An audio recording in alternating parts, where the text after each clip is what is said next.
dedicated to each and every one of you who appreciate a great glass of wine. You know what I mean? It's Monday. Let's raise a glass to the beginning of another week. It's time to unscrew, uncork, or savor a bottle. And let's begin exploring the wine glass.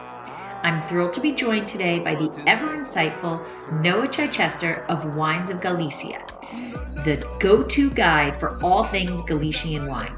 We'll be diving into the lush green wine regions of the Spain's northwest, where the Atlantic air, ancient vines, and a treasure trove of native grapes like Albariño, Godello, and Mencía come together in a spectacular fashion. Whether you're a seasoned Spanish wine lover or just curious about what's happening beyond Rioja and Ribera, you're in for a treat. Please take a moment of your time to subscribe, rate, and review Exploring the Wine Glass. It's completely free, and it is a great way to let other wine lovers know about the podcast.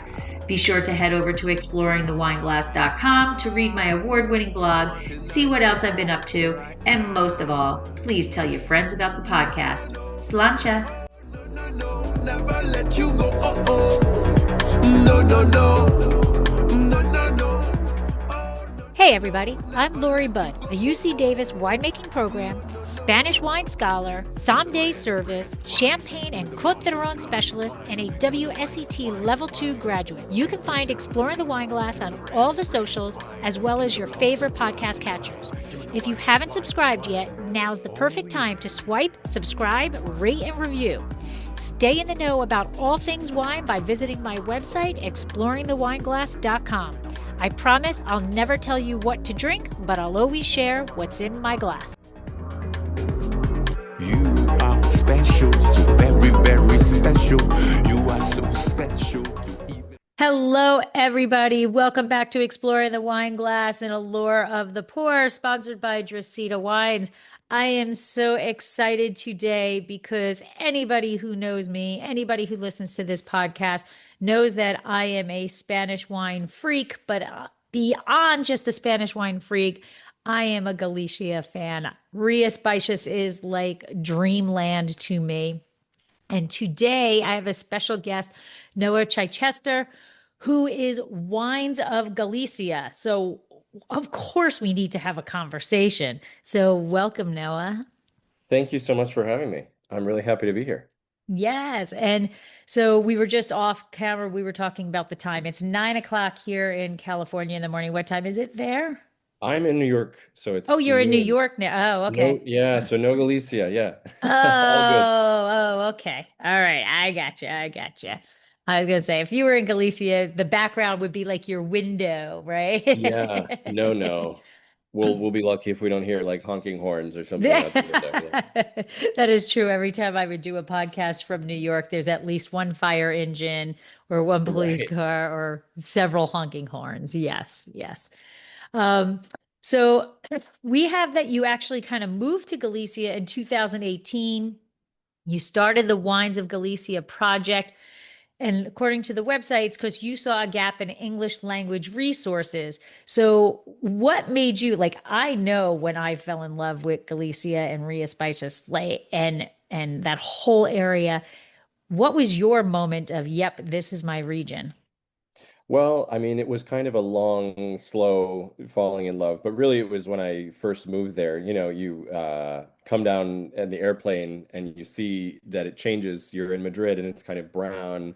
Then you fly over Castilla y León, you go north, northwest, and then suddenly it changes to this green, really amazing, lush vegetation, and you can see it coming down, kind of like you come down through the clouds. It's this magic moment. So the moment I think I fell in love was when I first stepped off the plane or when I saw it out the plane window. I already knew that I was going to move there, but Okay. it was really when I got there, it was like, wow, this is really something special. And what made you move there? So I was doing this English teaching program. I didn't move for wine at all. I was fresh out of college and didn't really know what to do with myself. So I discovered that the Spanish government had this program that they still run today. Basically, the requirements, you don't have to do one of these English teaching classes or anything. The requirements are be a living, breathing human person and be a native English speaker. And they they finance you, you go over and they place you in a school. So it can be either a public school, or in my case, I was lucky I was in an official language school with adults.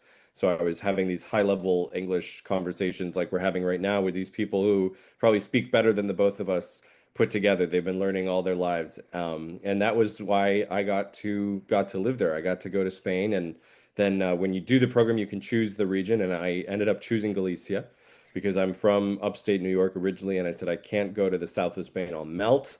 I'm used to this kind of cold weather, and Galicia is not cold, but it's still kind of it's rainy in the wintertime.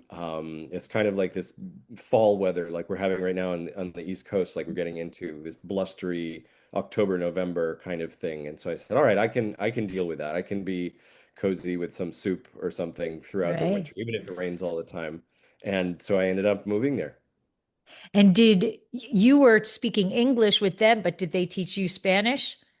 So I spoke a little Spanish when I got there. It Okay. definitely was rusty, but they taught me a lot. I mean, it's great to have this kind of cultural interaction with adults because kids, they're not as cognizant of I remember one lesson we did was about idioms, about phrases, like a bird in the hand is worth two in the bush, or the pen is mightier than the sword, or things like that. And they just started tossing out all of these things in Spanish that, oh, we have this equivalent and we have that. Uh, So they taught me a lot of nuance in the language. They luckily my base was there already, so I could learn from them too. And then I ended up learning what I really ended up learning there was the Galician language. So in Galicia, they speak their own language. There's three co-official, what they call co-official languages in Spain. There's Galician, there's Catalan, and there's Basque. And people talk a lot about Catalan and Basque, that's- but not a lot of people talk about Galician, or they don't know that Galician is its own language. They say, I get it all the time when I say, well, I write about Galician wines, I teach about Galician wines, and people say, oh yeah, they have that dialect. And it always is like, I want to pull my hair out. right. I'm like, Not a no, it's not a dialect. dialect. Not a It's a dialect. language. The Huh. language. So yeah, grammatically speaking, linguistically, from a linguistic perspective, it is separate enough that it's its own language. But unlike something like Basque, which is totally different from any other language, Galician has some elements of Spanish and some elements of Portuguese. So if you speak Spanish, Oh. you can learn Galician fairly easily. It's fairly easy to understand. Oh, see, now I thought it was based partially off of Celtic. So there are, if you go far back enough, right, there are some words that probably come from the Celtic languages, and they share a lot of the Galicians. They share a lot of connections, especially genetically, like DNA Mm. wise, with Celtic, the other Celtic nations. There's a lot of redheaded people in Galicia. You see a lot of red hair. So I'd fit But as right far as in. See? you'd fit, yeah, I exactly, belong you'd fit right there. in. Well, it's so funny because some people say, "Oh yeah, I don't know if they're flattering me or not," but they say, "Oh yeah, you could pass for a Galician because, I'm not a redhead, but nor am I, as dark complexioned as some other people in Spain." And so they say, "Oh yeah, you could fit right in the north as a northerner. Maybe not so much when I first get there in the summer and I have my sunburn, but yeah, they say you could fit in." But yeah, the Celtic connection is really interesting. I mean, Galician is a Romance language, so it descended from Latin. First, you had this Galician Portuguese in the medieval period, and then once Spain and Portugal kind of separated as countries, the language is separated as well. But there are definitely, as far as the Celtic connections, they play the bagpipes. A Great. lot of the folk music has a very Celtic lilt to it. They play these traditional, the fiddle, the bagpipes, the flute, all of these things. And some of the dances as well, they do this dance called the muñeira that's kind of like, sort of has elements of a jig, has elements of these other northern Spanish folk dances. So I would say there's definitely a connection there for sure. You would fit right in. Ah, love it. All right. So, before we get too far into the weeds, we keep talking about Galicia. We're talking about it as, this green, lush area. It's known as Green Ireland, Green Spain. But let's describe exactly where it is. How do people get to Galicia? You talked about landing, but how do people get there? And where is it in relation to the rest of the autonomous regions? So Galicia is in the top left-hand corner of Spain. If we picture a map, there's this little part of Spain that juts out above Portugal on the Iberian Peninsula, and that is Galicia. So it is the top leftmost corner. We are as far northwest as we can be. And it's surrounded on most sides, on two sides at least, by the Atlantic Ocean. Galicia has the longest coastline of any autonomous community in Spain. So there's a lot of ocean that influences it a lot. There's a lot of rainfall. So we're going to talk about this, that it's very green. As far as how do you get there, that's a great question. People have been asking that question for centuries. So Galicia, one of the things that's great that makes it so fascinating is that it was very isolated for a lot of its history because you have the ocean on two sides, right? To the north and to the west, you have the Cantabrian Sea and the Atlantic Ocean, right? The same body of water, but different names. And then to the east, you have a couple of mountain ranges that separate it from Castilla y León and Asturias. And then to the south, you have another mountain range that separates it from Portugal. So it was always really hard to get to Galicia. You know, the railroad didn't even get there until the late 1800s. There's the fire engine in the back. I don't know if you could hear it going by. There it is. There it goes. So Galicia, it was always really isolated. So now we're lucky that we have some more connections. Obviously, the railroad's been there for a long time, but even just a couple years ago, they finally finished the AVE, the high-speed train that goes Oh, from Madrid and now goes to Orense, which is kind of smack in the middle of interior Galicia. So in about two and a okay. half hours from Madrid, you can be Oh, in Orense, and from there you can take a train to cities like A Coruña, where I was living. It's on the north coast. You can go to Vigo, which is kind of the gateway to Rías Baixas, or Pontevedra, another city there. And you can go up to Lugo as well, a really fascinating medieval city in the interior of Galicia as well. But what people should know is that Galicia is in the top left-hand corner of Spain. It's as far northwest as you can go, surrounded on two sides by water, two sides by mountains, pretty isolated. If you're going to go, you should rent a car to get around. Even today, the transport is not great in the interior. You know, if you're on the coast, you can go zip up and down on buses or trains or whatever. But for me, to get the real experience, you have to kind of delve into these little nooks and crannies that it has and explore all the different parts of it. and if you were just going to dedicate your trip to Galicia, how many days would you think would be required to get a decent understanding of the I'm region? glad you said a decent understand. I was about to say the limit does not exist. How many days can you stay on your visa, right? How many? Right. Look, I think that you're doing a disservice to yourself if you only go to the cities or if you only stay on the coast. I think that to truly understand Galicia, there's a lot of different facets. There's a lot of different sides of Galicia. So I would say the number one things or the top things that you should see, right? You have to go to Santiago de Compostela because this is the end point of the Camino de Santiago, this medieval pilgrimage route that still operates today. All these people who trek 500 miles across the top of Spain to get there have to go to Santiago because it's the historical capital of Galicia and it's just really amazing, beautiful city. If you're a wine lover, of course, you have to go to Rías Baixas because that's what most people will know. So you have to go to Pontevedra, you have to go to Vigo, but then you have to go around and drive around and see all the little vineyards and all the tiny little small plots. And then you really, really have to go to the interior.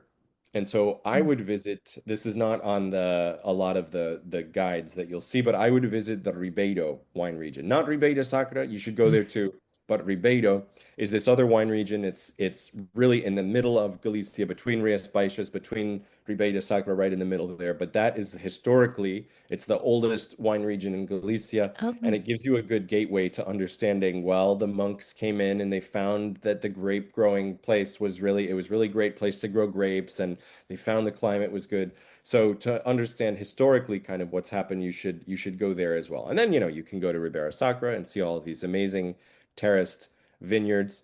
So I would say a week and a half, even 2 weeks gives you enough time to, because I'm a big proponent of slow travel as well, not going and checking off a list and going ding, ding, ding, frantically from ding, place ding. to place, right? Right. Okay, we have to see this, and then we have to see this, and then we have to check off the tour guide. Right. Um, I think Galicia is one of these places that really you benefit from slowing down and just kind of taking a day and poking around in the countryside and stopping the car and, buy a box of cherries on the side of the road, right? Or do something, interact with people, right? Instead of going from point A to point B as quickly as possible. And find some of the smaller things to enjoy versus just the things that are on every map that travel map. Galicia is one of these places that's still kind of undiscovered, and Mm. I always feel a little bad whenever I talk about it. I mean, it's my passion is talking about Galicia and telling people how great it is, but I also selfishly want it to remain a little undiscovered. I'm like, don't go and ruin it. Don't go and so you have to leave room for slowing down because you have to be respectful about it. You have to be willing to kind of open up and let the there's a great quote by Robert McFarlane, is an author I really love. He's written a couple of books about landscapes and wild places in England, and he has a book called The Old Ways about walking. And he says that just as we make marks on a landscape, the landscape can actually make a mark on us as well. And I think it's a really beautiful concept that you have to slow down and let a place make a mark on you. Galicia has certainly made its mark on me. So I think when people go, that's the number one thing that you have to be cognizant of. Just slow down, look around, be And appreciate respectful, it. and let it make its mark on you. Yeah. Right. Absolutely. And so we did mention a couple of times that it's called Green Spain. How do you think that bringing it into the wine world, the lush landscapes, the constant breezes, all that granite, how do you think that finds its way into the wines? Galician wines are totally different from anybody who has sort of a passing acquaintance of Spanish wine will know. We're talking about body.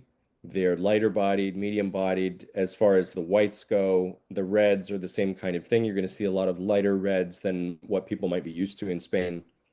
You're also going to see acid. They are very, very acid-driven wines. They're very fresh. There's a lot of lift, high-toned, fresh fruit character in all of the wines. Doesn't matter what it is, reds, whites. So people who are used to the sort of heavier, the reputation that Spain has had for a long time, these bold reds that stand up to a lot of oak aging, Mm. or even the fruit character of grapes like Tempranillo or Monastrell or even Mencía Yeah. from Bierzo, right? Totally, you go across the border, totally different profile. So I would say freshness, lifted wines, acidity-driven wines, and just really beautiful fresh fruit that kind of leaps out of the glass, super aromatic as well. And a lot of that comes from the climate. We have a cooler climate. We have a lot of breezes, ventilation, and so you have grapes that are adapted to deal with all of this rainfall and all of these cool climates.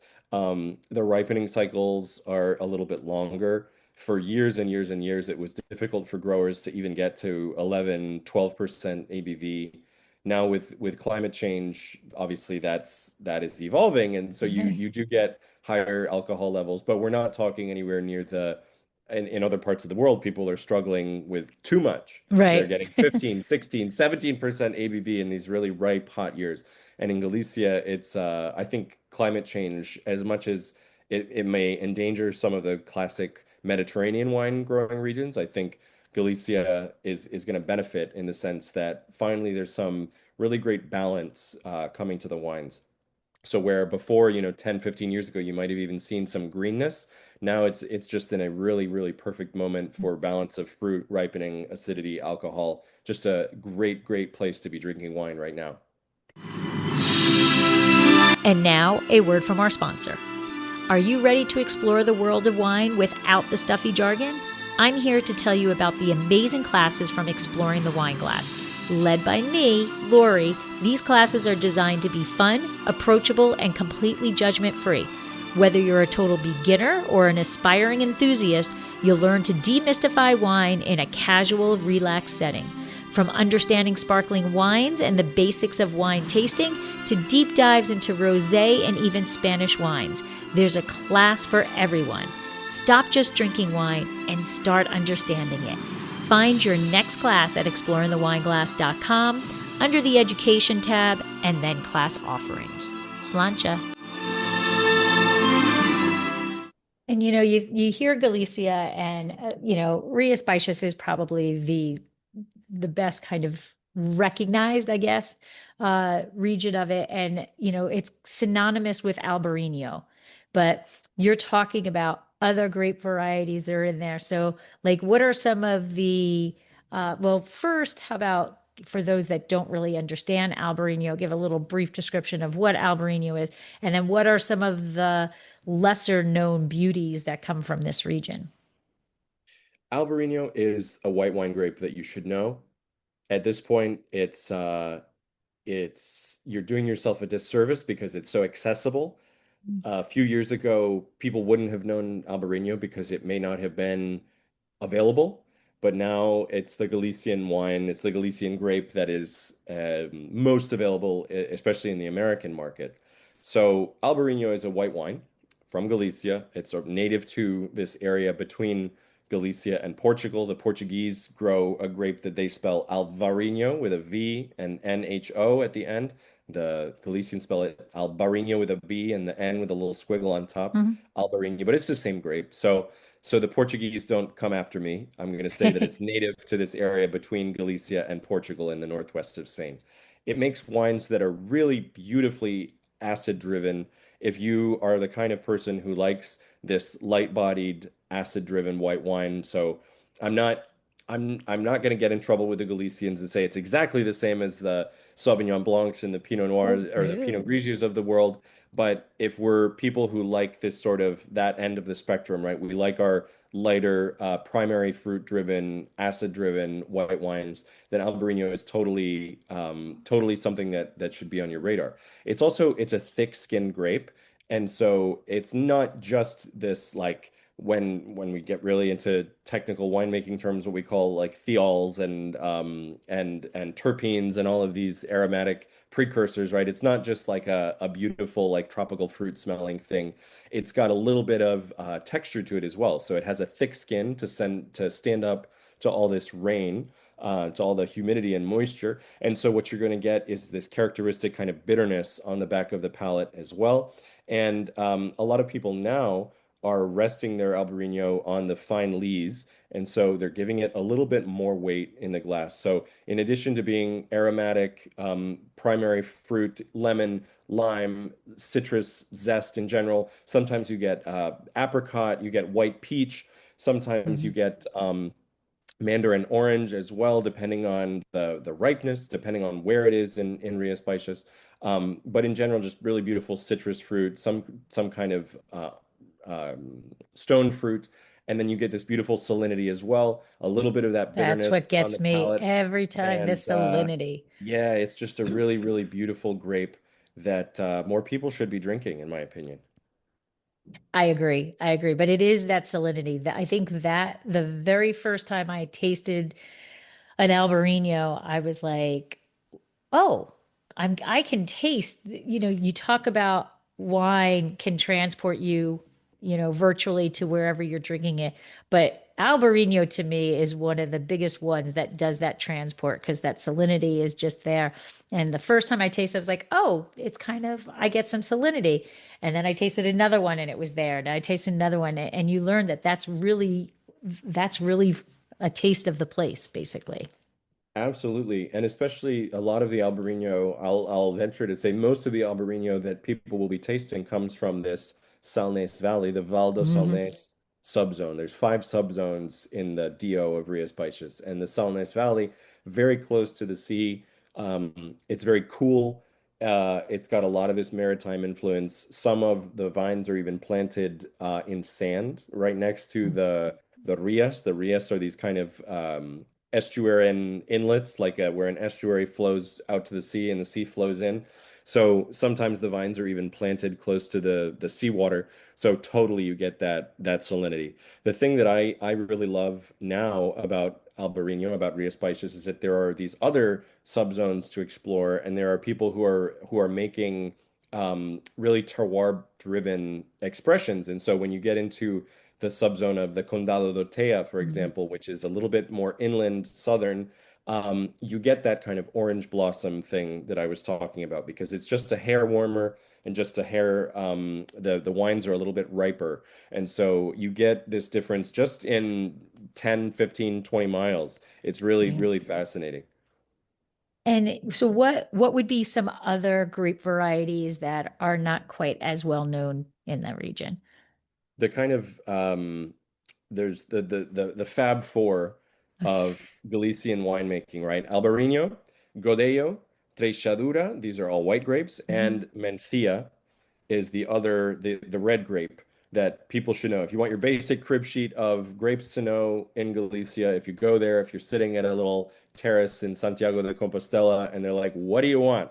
Those will Mhm. probably be the four options that you'll be given, right? Albariño, Godello, Treixadura, and Mencía or Mencía, right? I Mencia. pronounce with the Spanish ceceo, but if you say Cethea. Yep. Mencía, Mencia. whatever, it's all the thing. So Godello is from this area around the Dio of Valdeorras. Nobody really knows where Godello is from. I'm not going to get myself into trouble, so I'll just say it's from Eastern Galicia, Yeah. Castilla León, Galicia, somewhere in there. Treixadura, again, comes from the Ribeiro Dio. It's most widely planted there, but we don't really know. Somewhere in the area between Galicia and Portugal, the Portuguese over in Melgaço, Monção, they call it Trajadura. So it's the same grape, different name. But yeah, Galicia has always been in the modern expression of Galicia. So the past 40, 50 years has been known for white wines in Wines. the export market, in the rest of Spain, Albariño. Now Godello is really coming into its Mhm. own. Treixadura, again, Treixadura is more used in blends. So people talk less about Treixadura than they do about the region of Ribeiro. And then Mencía, right? Mencía is this flagship grape of Ribeira Sacra, this heroic viticulture region. You have crazy terraced vineyards planted on slopes that are almost vertical in some Insane. places. It's crazy. We can talk about that too. But now you have Mencía, you have Treixadura, Albariño, Godello. They're all kind of planted in every region of Galicia. Galicia's got five DOs, right? You've got Rias Baixas, you've got Ribeiro, you've got Valdeorras, you've got Ribeira Sacra, and you've got Monterrey. So all of those grapes are all over the place. But if you need to know four Galician grapes, those are the entry-level Galician grapes 101, Albariño, Godello, Treixadura, Mencía. All right. And so you have on your site, you have an article or an kind of a shortened interview with Miguel Cornea, Reinventing Galicia. Hmm. And, this is one of the problems that we see throughout history, kind of as a region, goes through its political battles. It Yeah. seems to be you go from really caring about the wine to just bulking up the wine. And then as the political changes occur, then we go back to focusing in on it. So what do you did a little conversation about that battle between being artisanal, terroir driven versus having to get to America, having to Yeah. get the wines out. Well, it's funny. I'm sitting here and I'm kind of holding back because what I want to get into is all of these crazy native grapes. So we Yeah. talk about Brancellao and Merenthau and Carabunheira, and we talk about Loureira and all of these. They're fun to pronounce too in Yes. Galicia. But Galicia beyond the basic grapes 101, what people should know, or if they really are interested in delving into what Galicia is, they should look into, and they can, on the website, I have a grape breakdown articles about these different grapes, like Branco Legittimo, which is planted in this tiny little town next to A Coruña called Betanzos, right? But now people are recovering. So anyway, all of that is to say that the real thing about Galicia that's really cool is that there are a lot of people who are doing this work of recovering traditional grapes, minority grapes, right, that are not like Albariño Godello, Treixadura, Mencía, but there's half a hectare planted somewhere and they're Right. going to expand that and try and recover it. So the balance that you have to keep though is, do we want to sell wine and do we want to put ourselves on the map? And then after we're on the map, what do we want to be on the map for? So Galicia is really young as far as a quote unquote modern wine region goes.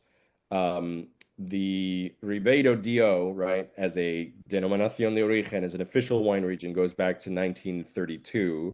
But that was because Spain had this statute of wine and all this. This is not like they were making wines in the modern way, Mhm.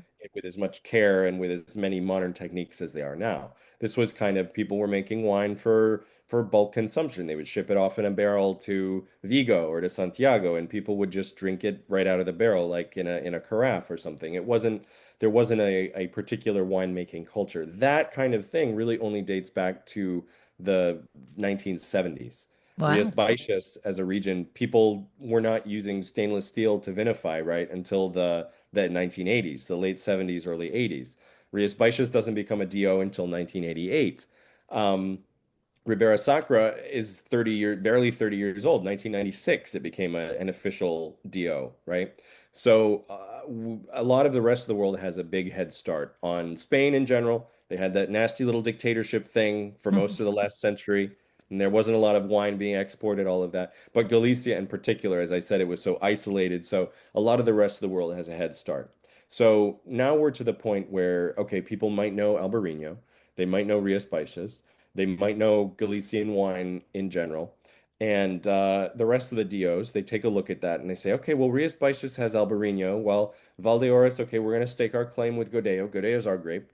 Now, Ribera Sacra, okay, we're gonna take Mencía and Ribeiro. Okay, well, I guess we're going to take Trexadura and we're going to talk about grape variety, and we're not going to talk about terroir because we're going to simplify the consumer. You think about the attitude, I think, is like, the consumer out there who drinks a Pinot Noir, right? They're not going to drink a Gevrey Chambertin. They're going to drink a Pinot Noir, right? I don't care where it's from. I just want the grape. I want a Yeah. Cabernet Sauvignon. I want a Sauvignon Blanc. So it's grape based now. So against that, you have these small producers who are really kind of carrying the reputation. So you ask somebody, a top sommelier, you say, well, who are your favorite producers from Rias Baixas? Or you say, who are your favorite producers from Ribera Sacra? And they rattle off the names, right? Those people are not always on the best terms with the DOs, with the Mhm. official wine regions. So you have this really interesting political game of, you have people who are holding up their reputation, but you have people who actually employ people and sell the wine. These guys that are Right. making 2,000 bottles a year, they're not employing an entire town. Whereas a cooperative, which will remain unnamed, is Mhm. employing a lot more people. Right. And if that goes under, if you stop selling those wines, then those people don't have jobs. So I think Miguel is a friend, but I think what is missing is a little bit of pragmatism, a little bit of practicality from the either or discourse. Right. At some point, you have to learn to live with each other. Exactly. Um, what is true is that Galicia has they really don't have any policy when it comes to wine. It is true that the bigger players kind of move the strings, as it were. So I think what needs to happen is for Galicia and its organizations, the DOs, the marketing boards, whatever, that they need to kind of lean into this reputation that the smaller players are bringing in. But at the end of the day, it's basic economics. You can't ignore the people that make up 75% or whatever number of your Right. sales. So, but the consumer, we can do that too. The people who are listening, they can go out and they can say to their sommelier or their clerk in their wine shop, hey, I'm looking for something, I love this wine that costs 15.99, but I'm looking for something that might be the next tier up, that might be a little more artisanal. I'm looking to explore a different expression of this grape or this region. And that way you can learn and you can support the small guys at the same time. And now, a word from our sponsor.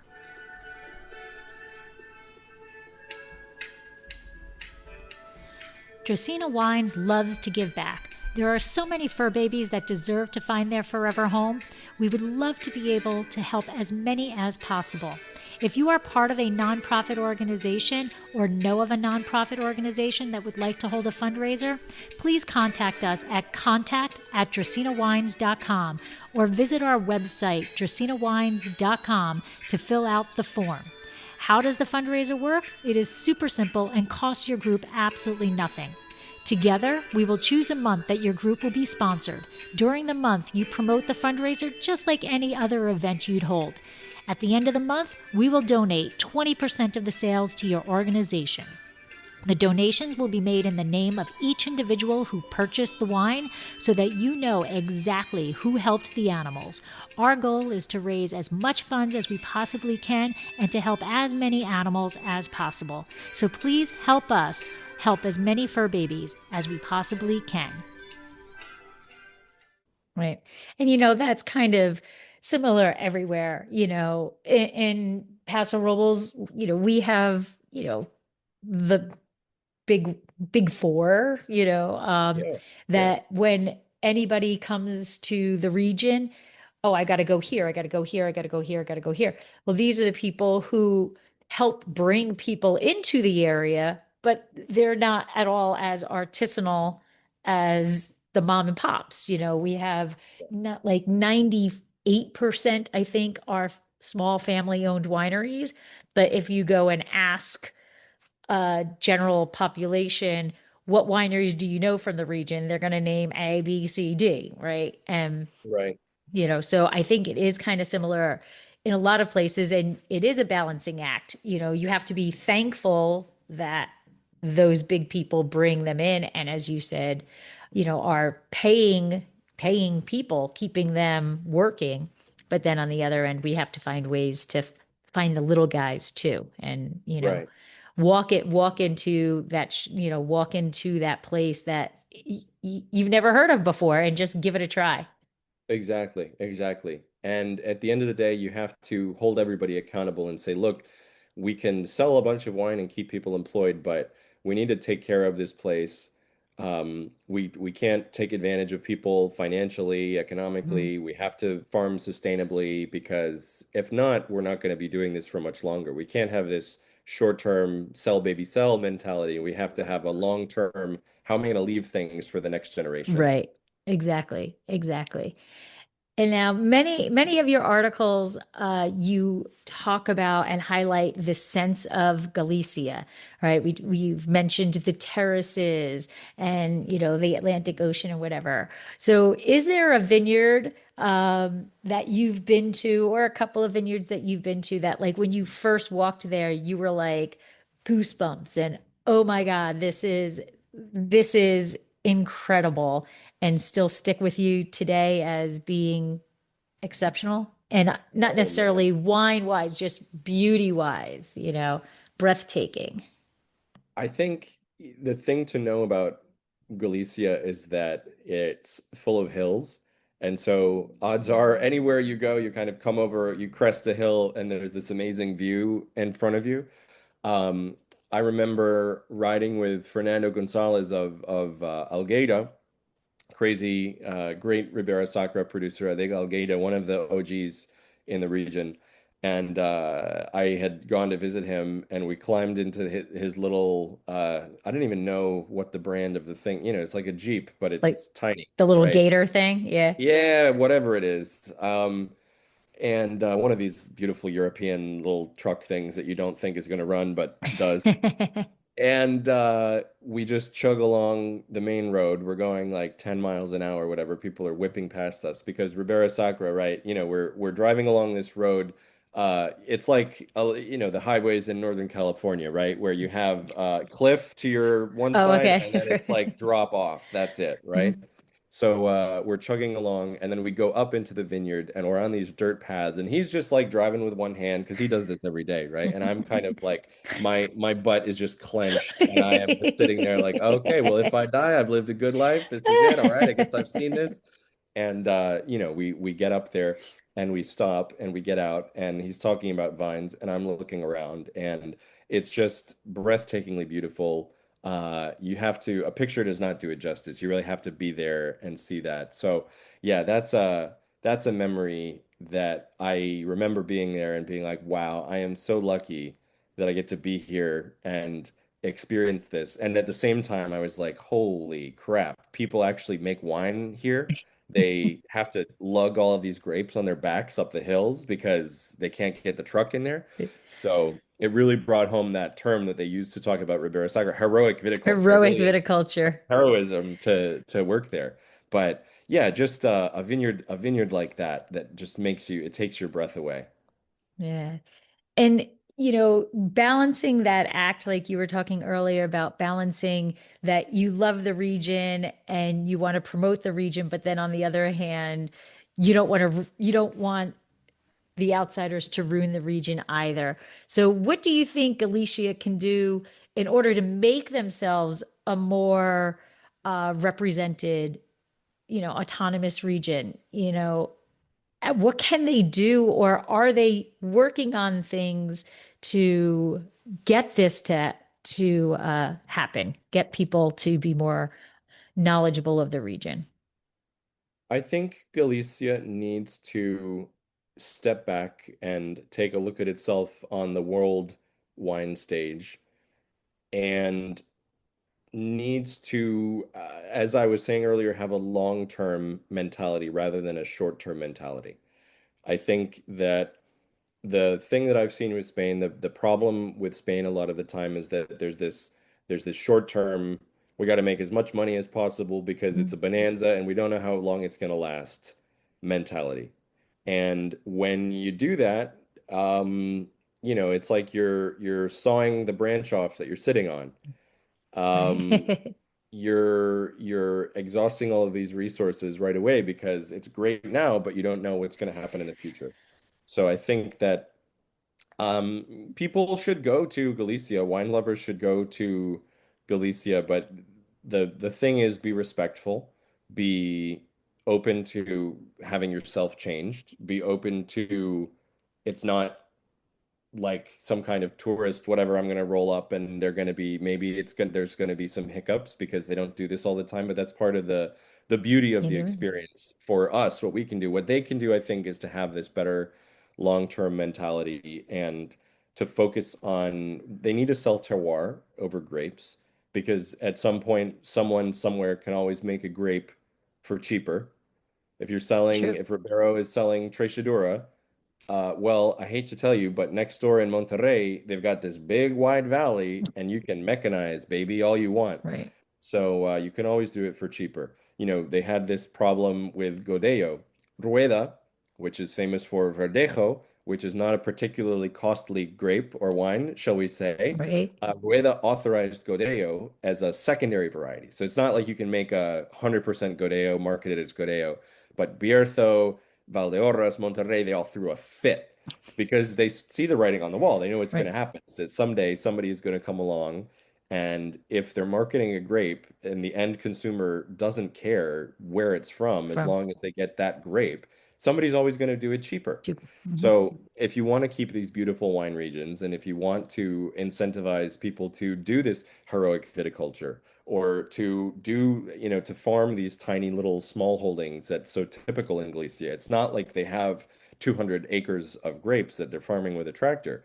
They have the size of a New York studio apartment that they're farming, that then they have 165 of those little plots that they have to go Right. around and farm by hand.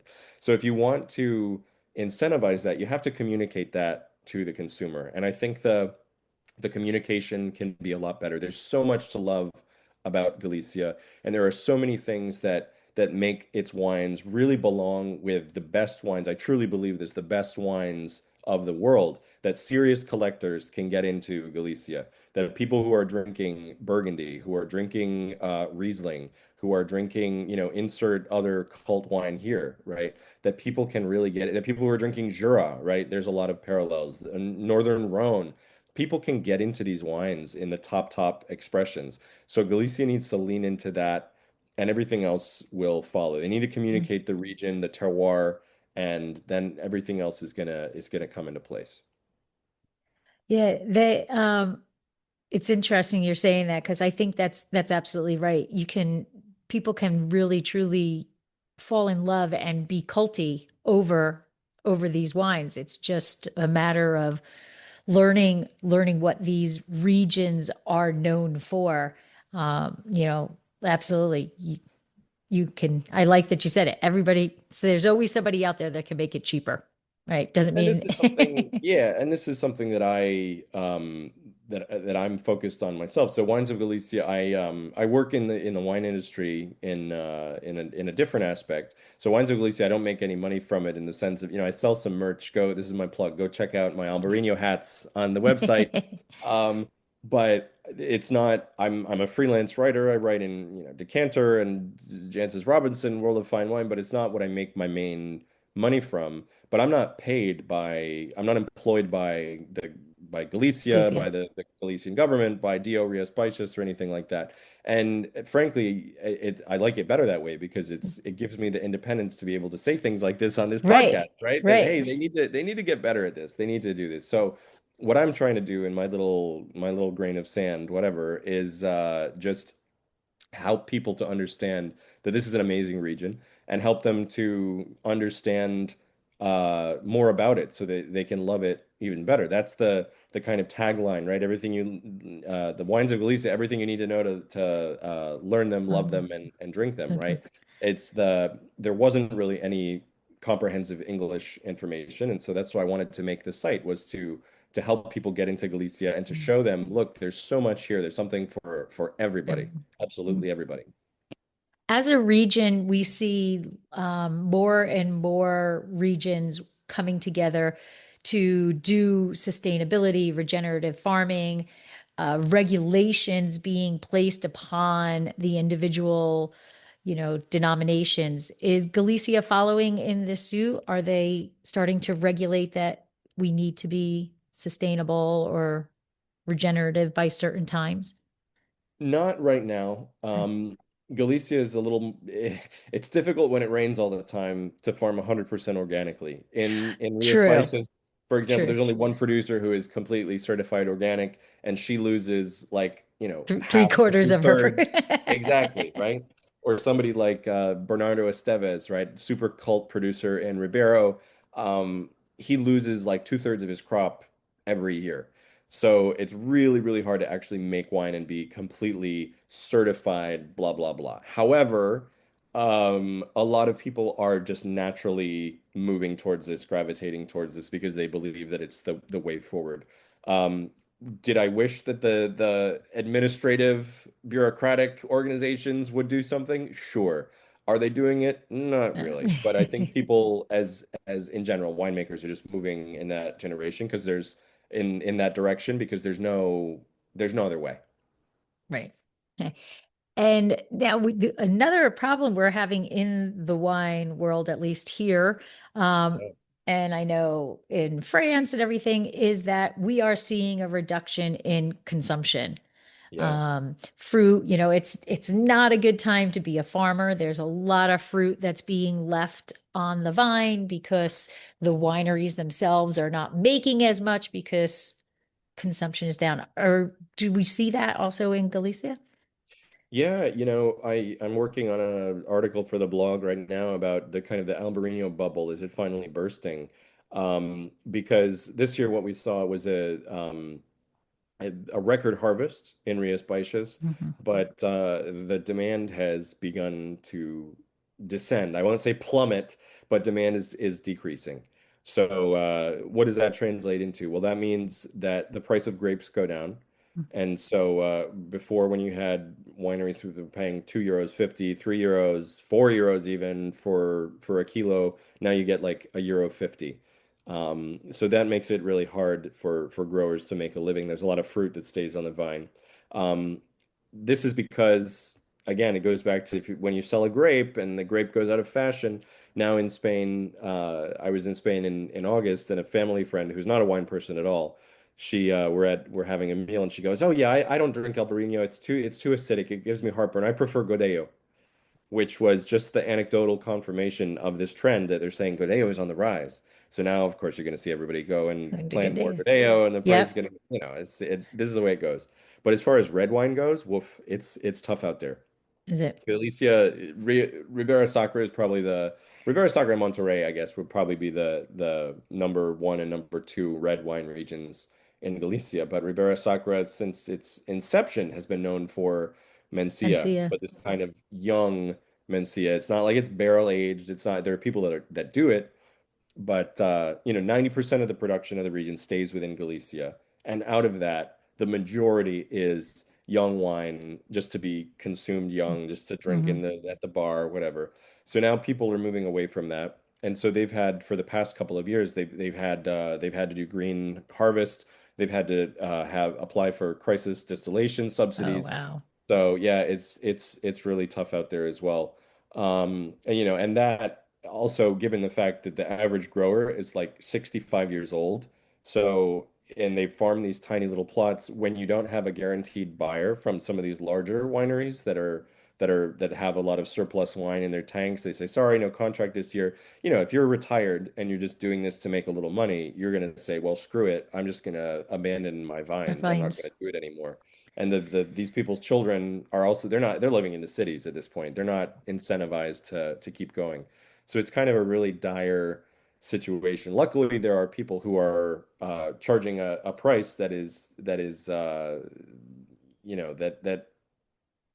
worthy of the labor Right. that goes into the wine. Some people. So yeah, I mean to answer the question succinctly, right? Yes, there is definitely a problem with a drop in consumption. What I will say is I think Galicia is a little bit protected from that, just because the styles of wines, the reds tend to be lighter and fresher, Hmm. and there's a lot of white wine, and white wine is something that is not. It's trending down with the rest of wine in general, but as far as like a color of wine goes, it's not trending down as nearly As as heavily as quickly. red as Right. quickly. Exactly. Yeah. So fingers crossed, Yeah. that Galicia can find a little niche in this new weird, wacky demographic that's the new wine drinker. Yeah. Right, right. All right. So if you were going to host a perfect Galician wine dinner at your house, uh, what would be the menu? Do give me a appetizer, a main, and dessert, and then of course, what are you pairing with it? Well, first of all, I'd have to cook. If there were six of us, I'd have to cook for 80 people. That's the Galician way. Okay. Is you are sort of you've undone two notches of your belt and you're about to roll out of your seat, and then your friend's mother comes over and she's like, "Do you want me to fry you an egg? Are you still hungry?" Um, I think you have to have pimientos de padrón, right? These padrón peppers that are kind of Mm, sautéed, fried, and have a little salt on them. You have to have pulpo, octopus. Pulpo a feira is octopus. They chop it up, they serve it on a wooden plate, drizzled with olive oil, paprika, and salt. Um, you'd have to have some kind of meat. Chuletón, right, is this big, huge tomahawk steak. Galicia is known for its beef in the interior. okay. Happy cows, happy beef. It's some of the best. If you go to these crazy Michelin starred, Asador Echevarri or whatever, these crazy kind of temples of grilling in Spain, odds are that it's going to be Galician beef that you're served. Okay. Definitely that. But I could not, not have seafood, and so I would have to have some kind of fish dish. Um, and then for dessert, man, you go to all of these restaurants, they have the menu del día, right? And so you have your starter, your main, and then you have dessert and coffee. And the Okay. waiter comes over and they rattle off, they say, okay, today we have tarte de la abuela, we have tarte de queso, we have tarte de Santiago, we have fruta, yogurt, flan, whatever. So I don't know. I don't know if I can pick a dessert, but something really typical is the tarte de Santiago, the Santiago cake, which is made from almond flour. And Okay. the typical presentation is that they have these kind of not a mold. I guess it's a mold, but there's a specific cross of Santiago that's like symbolic of Santiago, of Mm. course, is St. James, right? And so the cross of St. James, they do that, they lay out the metal thing on the cake and then they put powdered sugar over it. Pleasure. So when they remove it, it's like the outline of the cross of St. James on the Tarta de Santiago. So that's super typical. So I guess that would be my Galician feast and all of the wines, all of them. You're not All going of to make me them. pick a wine. I'm not going to fall for that. Okay. All right. Um, and then I have a lightning round, just three questions that Nice. are quick think off of, whatever comes top to the mind. Okay. So if Galicia was a person at a dinner party, how would you describe them? Would they be the life of the party, the poet in the corner, or someone who brought the really good cheese? How would you? Galicia would be the person in the corner who doesn't talk to anybody, and then after 3 glasses of wine would whip out the bagpipes and start dancing, and then would be the life of the party. I like it. I like it. That's fantastic. Galicians are kind of famously like suspicious, right? They're like, but then once you're friends, you're friends. Like you're in. You're like, come Mhm. into my house. We're gonna feed you till you burst. We're gonna dance till 3 in the morning. It's gonna be great. Do you know how to play the back? Did you learn how to play the bagpipes? I dabbled, but No, it's I not would easy, not dare to right? perform. It's not easy. No, no, no. It's not easy. And so you're not going to get away without it, but Oh you're on no. a deserted island and you can only have one Galician wine. What are you going to take? You can have an unlimited amount of it, but you can only have one. Oh man. Um, that's tough. That's tough. Um, do I have to tell you a producer and all of No, that oh no, no, too, no, or no, can I no. just Just say get okay? no. I was gonna say Yeah. you're not gonna get people mad at me. Come on. No, no, I don't Um, want anybody getting angry. okay, I'm gonna take Caíño Tinto from Rias Baixas because it's a red wine that drinks like a white, and so I can have best of both worlds. There you go. See, There you you got your way go. out of there. See? There you Yeah. go. I was gonna say it's not necessarily what is your favorite grape variety. There's logic behind There why is you logic. take There it certain is. Yeah. things, you know. You know, a lot of people out, you know, if it's non-Galicia, a lot of people will say, well, I will take champagne because it pairs with so many different foods. You know, so like Right. there's logic behind it. There you Okay. go. And then, what is the like most American thing you did while you were in Galicia that made the locals go, yeah, he's not from here? Oh man, the most American thing. Okay, well, I don't know if it was the locals, but we had Thanksgiving every year. And the first year that I was there, we couldn't get a turkey, and so I got a chicken, but I got a chicken that had the head on it from the market. And I was in this crappy student apartment, and we spent like 10 minutes trying to saw the thing's head off with like a dull knife. It was so horrible, but it turned out great. We invited a bunch of Spanish people. They loved Thanksgiving. And I would say the second most American thing happened to me this last summer, actually, not even while I was living there. I was with my parents and we're driving around, and there's lunchtime is a very specific window. And so if you Okay. miss the window from like, 1:30 to 3:30, that's it. Kitchen's closed, you're not eating. But you can't Okay. go before and you can't go after. Okay. But with my parents, whatever, we had to go check into our hotel. So we're driving around Rios Baixas, we get in this little town, and I call the restaurant. We found a restaurant, and I'm like, hey, can we come at 1:15? And that's a little early. 15 minutes, but it's still early. So the waiter, he does two things. One, he seats us upstairs in the corner, which is where they put the Americans, as you know. In every restaurant, wherever you go, the There's an annoying American quarter. Americans upstairs in the corner, out of the way. So he puts us up there. And then he goes, oh, where are you from? And I was being a smartass, and I said, well, we came from Coruña in Galicia. And he's like, no, where are you really from? Because if you were from here, you wouldn't have eaten at 1:15. 15. So there you go. We were 15 minutes That's early, but that's early. how you could tell. They're like, no, you're not from around here, are you? Yeah. That's funny. Oh, well, I will say that's one of the things about just traveling to Europe in general is, here dinner is like 6 o'clock, right? Right. 6 o'clock, Right. and we're done. There, it's like you're not sitting down until 9:30, 10 Yeah. o'clock. But Yeah. Yeah. they are very specific. You cannot eat before this time. You cannot. And they'll stick to their guns too. It's like if Yep. you arrive 2 minutes late, nope, kitchen's closed. Nice and closed. Yep. Yeah. Go And get a then they're in the pizza. back. They're like, Yeah. American. Yeah. All There right. you go. So, uh, looking ahead 5 to 10 years, where do you see yourself, Wines of Galicia, as a brand? What are you hoping to see in these upcoming years? Well, the whole original idea was to write the Galicia book, right? To write the wines of Galicia. So if you've got any listeners who want to give me the fantastic book deal, then call me. No, I think that I'm just really enjoying the freedom of not having to do this to make a living.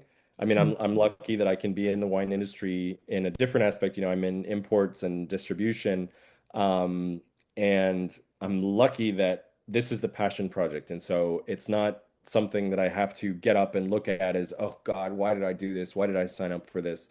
I want to see it grow. I mean, I want to see more people know Galicia and love Galicia.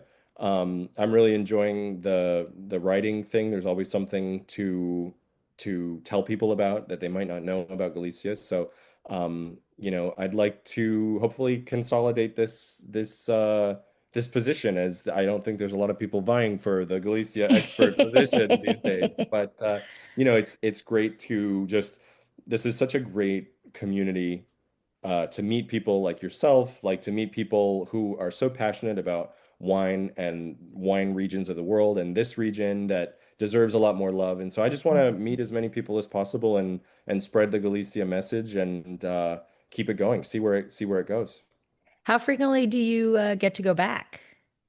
I've been in the States full time since 2022, so 3 years now, and I've been back at least once a year. Oh, good. So Okay. once or twice a year is the frequency right now. All In right. 5 or 10 years, hopefully it'll be like, oh yeah, I'm living there part time. I've got a part-time place there. Yeah, right. Absolutely. Well, I want to thank you for coming on and sharing your passion and knowledge of Galicia. And I mean, I have such a passion for the area. It really just, I fell in love with all of Spain, but that is just, and I think it's maybe it is the Irish. I don't know. I just have that tendency to see it the granite, and you know, Yeah. it just, every picture I've seen is just an incredible picture.